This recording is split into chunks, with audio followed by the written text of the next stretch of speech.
Yes, hello, good morning. Um, I make science videos. I thought I'd start with this sort of famous piece of science communication. This is a diagram that was created by Florence Nightingale. A lot of people think of her as, pioneer in medicine. But she was also really into data visualization. And this shows the deaths in the Crimean War. So each of these wheels is a year, each of the wedges is a month. And the red area is the deaths from wounds, and the blue area is the deaths from disease. So you can see the point she's trying to get across here. If we can stop disease, our soldiers will be in a lot better shape. This particular diagram is a polar area diagram, and it's sort of a weird cousin of a chart that was invented a few decades before this by William Playfair, that you probably recognize as the pie chart. Very popular chart for the populace, but people really hate it who study data visualization. Here's some quotes from some folks who are sort of data viz gurus who basically say death to pie charts. And the reason they say this is because humans are really bad at estimating areas and the relative sizes of wedges and comparing angles, and they're much better at comparing lengths. So bar charts are usually a better way to go. There are some people who argue that, hey, if you want to give sort of a vague impression of a binary choice between, say, yes votes and no votes, pie chart is a good way to go. But other people would say, well, a bar chart would be even better. And this is a little bit of foreshadowing because I am going to be using pie charts later in this presentation. So some scientists took the data from that first graphic that I showed, the Florence Nightingale graphic, and plotted it as just a simple line graph. And I think that it does show things a bit more clearly. If you compare them, Florence Nightingale's diagram is a little bit harder to understand, like the time is not used very intuitively. It has that same problem that pie charts have, where it's hard to estimate relative areas. But I think that a lot of people might be more drawn to her graphic. They might find it more beautiful. People in this room might feel more comfortable with this line graph. But I think a lot of people, when they see this, think, ooh, I want to learn more about that. It's a little more enticing. And that's true for pie charts in general. This is an early study from 1926 about how effective pie charts are, and they found that a large majority of people preferred them to bar graphs. And maybe that's because humans are very into circles. They like these shapes. It's very pleasant for us to look at. We have this aesthetic affinity for pie charts. This happens to be a bunch of pie charts that show the dominant colors used by different impressionist artists around the turn of the century. But yeah, it seems like we're sort of stuck with pie charts because people like them. And this is a potential problem, right? Because this thing that we've shown is not a very good way of portraying information accurately is what is preferred by most people.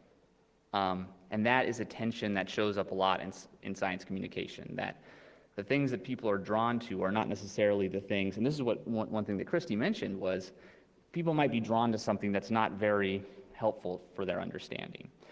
And that remains true in my area of science communication, which is video production. This is Derek Muller, who is a host of a very popular science YouTube channel, and he also has a PhD in science education.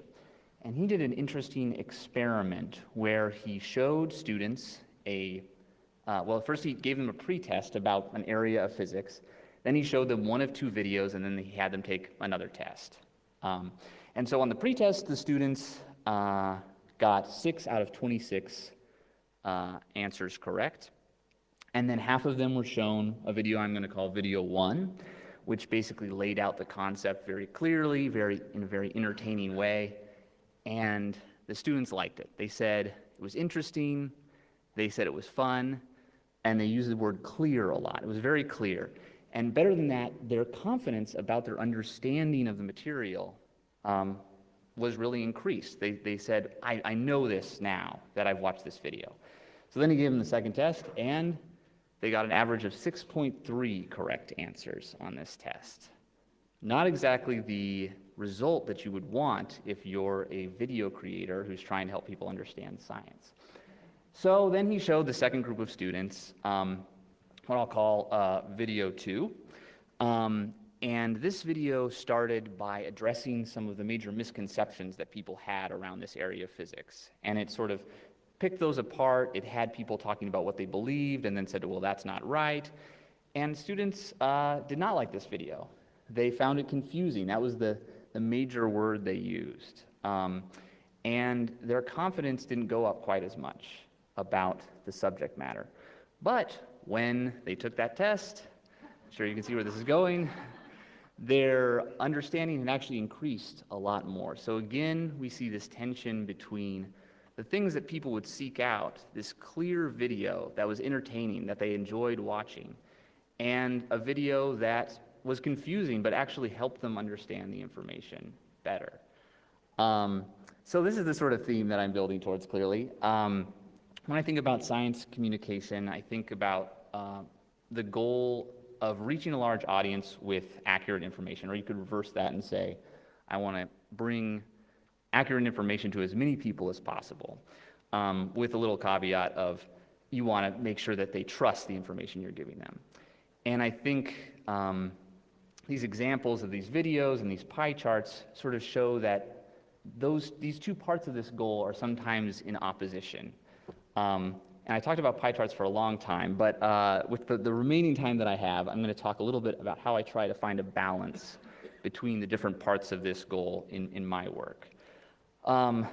So as was mentioned, I started out at NPR's Science Desk. I was there for many years, and I created this YouTube channel called Skunk Bear that covered all different kinds of science topics. And then I moved to a Netflix show called Explained, which is sort of a topical documentary show. They tackle different topics, like, for example, the next pandemic was just happened to be one of the episodes that was published in November.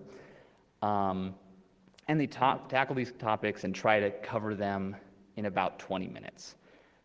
So I made a mini-series. I wrote and directed this mini-series called The Mind Explained, which covered memory, dreams, anxiety, mindfulness, and psychedelics. And the goal was to sort of capture the consensus, the scientific consensus around each of these topics.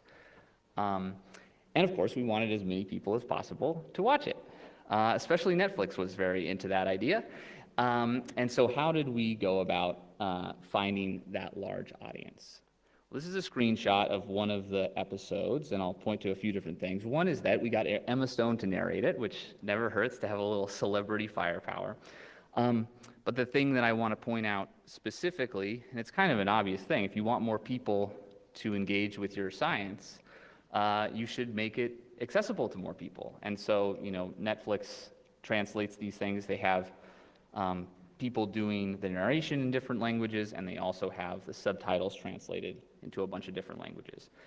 But of course, creating a welcoming product is not just about what language it's in, but it's about the representation that's behind the camera and in front of the camera. And that's a real problem in media. Here come the pie charts. Apologies to Edward Tufte. This is some of the people who are making media right now, and you can see it leans heavily towards the male. And maybe that has something to do with the fact that men are more represented in media. And so as I was starting this project, I read a couple of pieces from some Atlantic writers about how they were looking at the gender imbalance in their work and how they tried to address it. And I thought this was pretty interesting. Because when I went to look at my work, I saw the same imbalance that was in those pie charts before, right? I thought that I was trying to do a good job of representation, but I wasn't. And that is what these writers also discovered. And the way that they found out to fight this problem was basically just to keep track. Ed Yong called it a vaccine against self-delusion, keeping a spreadsheet of all his sources. And he also found, he gathered a lot of data, and he found that it was just a little bit harder to find women's sources than male sources, but it only added 15 minutes to his work. So this is something that I decided to do with this project. And For a couple reasons. Of course, there's lots of reasons to have a good balance of sources in your work, and one is just to fight the sort of current system that we have where women are pushed away from science. But another one is just to increase your audience. It's easier to engage with a subject if you can feel connected to it, and I think it's easier to feel connected to something if you can connect with the people who are on screen. So that worked for us pretty well. We managed to get pretty good balance, but if you look at sort of our experts versus just the characters talking about their experience, it was a little bit not as good. So more work to be done. Another way that we tried to meet people where they were is by asking questions that people really had just as a very first basic questions. We tried to meet the audience where they were. And we tried to engage with those questions, not trying to get too complicated, just trying to validate people's confusion and in the way that Derek Muller talked about, address some of the misconceptions about those questions right off the bat. I just wanted to say a little thing about, we mentioned the conspiracy theories around the coronavirus. And I think one of the things that at Explained we're trying to fight against is these conspiracy theories. Our competitors in the media are people peddling these conspiracy theories. And one of the things that they have going for them is this sort of dramatic, cinematic story that they can tell. It's not true, but it's, this story of coronavirus being an escaped bioweapon. It feels like something from a 1920s film, and that's pretty compelling. But I think another thing that makes it very compelling is the idea that you're letting someone in on a secret truth. Like, hey, come here, look behind this curtain. You're going to be one of the few people in the world who knows what's really going on. And I think that's very powerful. People want to know the truth. People want to know what's really going on. And so at Explained, we kind of try to use that same energy and excitement, because we are going to actually show them what's really going on. We're going to pull the curtain back and show them all these scientists back here working and bring them along for the ride and sort of let them in on this secret world that's not really a secret, but try to make it feel special for them. So as we're doing this, how do we make sure that people trust what we're telling them? There's a lot of different techniques, but I'm just going to highlight one, which is showing our work. We try to share as much of our primary sources on screen. These are actual screenshots of the show. We're showing newspaper clips and diagrams and videos from different sources, and graphs from published papers and things like that. And we really try to dive into these graphs and explain them, not just throw them up on screen, but say, hey, look at this dot, this is what this means, this is what these various axes are. So showing our work is a big part of sort of Explained's model. Another advantage to showing primary sources in this way, I think, is it adds a little bit of a human element. It reminds people where this information comes from. So for example, if I wanted to talk about evolution, about a phylogenetic tree, the tree of life, I could throw this basic diagram up on the screen. It's very clean and clear. I could also throw something like this up there. It's a little messier, uglier. I might not want to show something like this, but if I reveal that this is a notebook page from Charles Darwin's work, and you can see up in the corner there, he wrote, I think, which I've always really loved. This is bringing in, reminding people about the process, which I think is very helpful to sort of adding some trust, to saying, hey, real people were trying to figure this out, and they were struggling, and they were having hypotheses and that weren't quite right, and that's how we got to this information that we're sharing right now. Finally, one of the best ways to make people trust your work is to be consistently accurate, and there are a multitude of ways that, of course, journalists try to achieve this. and I won't slog through them all, but I just want to mention one thing, which is coming back to those questions that sort of frame our episodes.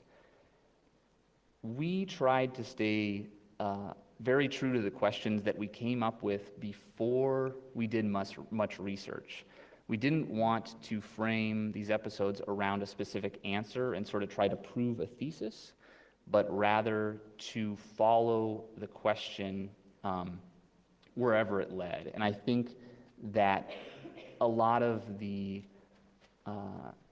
science and health documentaries, quote unquote, that you see on Netflix are very much, they have something they want to say and they sort of build backwards from that. They try to prove some sort of point.